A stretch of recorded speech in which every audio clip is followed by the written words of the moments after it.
Often today, in North America at least, we kind of get to a point as a church where the miraculous isn't something that a lot of churches pursue.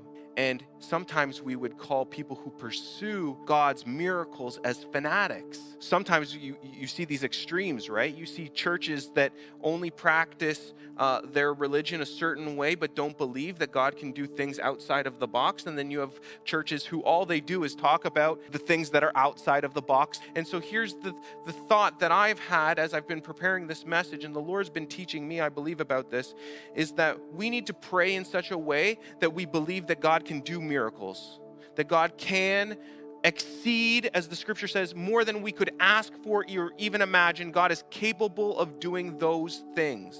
Yet, I also think that we need to have an attitude, and this is what I've been learning, a prayer of relinquishment, which means I'm giving it over to God.